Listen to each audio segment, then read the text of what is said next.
पाठक की बात सुनिए, आपके कामों की मैं सराहना कर रहा हूं। चर्चा का विषय आरएसएस क्या करती है, ये बात की बात है। बात यह है कि इसका लेखा जोखा तो डिटेल आप नहीं दे रहे ना, आप करिए ये काम। मैं आपसे निवेदन करके पूछ रहा हूं। मैं ये प्रश्न कांग्रेस से भी कर 10 बार कर चुका हूं और आज भी करूंगा। बहुत सारी ये जो आपने राजीव गांधी फाउंडेशन का बताया, ऐसे बहुत सारे प्रश्न उठे, नेशनल हेराल्ड के भी प्रश्न उठे, हम भी उठाएंगे। मैं हिंदू एक्टिविस्ट हूं, हम देश की बात करते हैं, मैं पॉलिटिक्स की या कोई ऐसे जर्नलिस्ट बात नहीं कर रहा। मैं भी आपकी तरह समान, आप साधारण व्यक्ति हैं। मैं आपसे ये पूछना चाहता हूं, 2003 से पहले तो कोई रजिस्टर्ड संस्था नहीं थी। अगर इतना सब साफ सुथरा हो रहा है तो इसमें ट्रांसपेरेंसी रखने में दिक्कत क्या है? आरएसएस को हर साल अपनी एक स्टेटमेंट जारी करनी चाहिए, ये पैसा आया, यहां से आया, इस व्यक्ति से हमने पैसा लिया। मुझे एक छोटी सी बात बताइए, इस व्यक्ति से पैसा लिया और यह खर्चा है। देखिए मैं आपकी बात समझ गया। मैंने पहले खुद कांग्रेस के नेता ने कहा कि गुरु दक्षिणा के माध्यम से आता है। हमारा गुरु दक्षिणा का प्रावधान क्या है? गुप्त दान। अब मान लीजिए खुराना साहब की जो हैसियत है वो है 100 करोड़ देने की, सर्वेश्वर सर्वेश पाठक की हैसियत है 10 रुपए देने की, और वहां पे जो दिखेगा साधारण स्वयं सेवक, अरे खुराना साहब ने तो 100 करोड़ दान दिया है और मैंने दिया 100 रुपया। तो ये हीन भावना किसी स्वयं सेवक में नहीं आना चाहिए।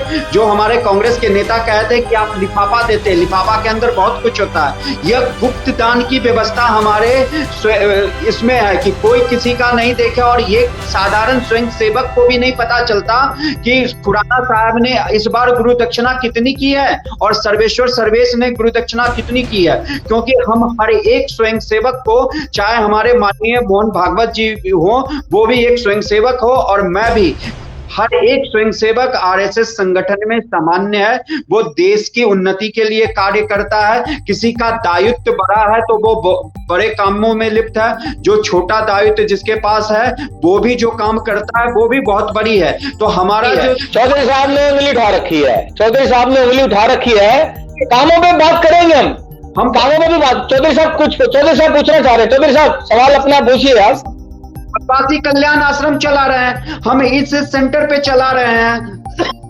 सॉरी सर, हमने आप बहुत अच्छे काम कर रहे हैं पाठक जी। मेरी निवेदन ये है, मेरा क्वेश्चन ये है, इस कानून के तहत ये मुझे बता दें कि भारत का कौन सा ऐसा कानून है, आयकर विभाग में कहाँ ऐसा कानून है जहाँ पे ये लोग कहते हैं जो गुप्त दान लिया जाता है वो एग्जेम्प्टेड है, वो सरकार को नहीं बताना है। ऐसा कौन सा कानून है? सिर्फ वो कानून बता दें हमें, लोगों को गुमराह ना करें।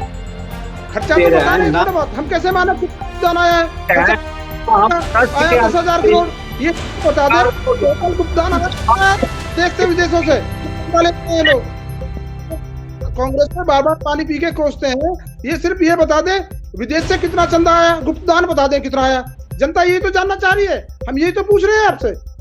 जहाँ स्कूलों का नाम ले रहे हैं ना आप, सरस्वती फलाना ढिकाना सब पैसे लेते हैं, ये आपके सहयोगी संगठन है। जब आपकी छोटी छोटी सहयोगी संगठन पंजीकृत है, आप क्यों नहीं, आपको किसने लाइसेंस दे दिया? अगर रजिस्ट्रेशन नहीं लेना चाहेंगे, ये गैर कानूनी काम है। और आपके चैनल के माध्यम से कहना चाहता हूँ, इनकी जांच होनी चाहिए।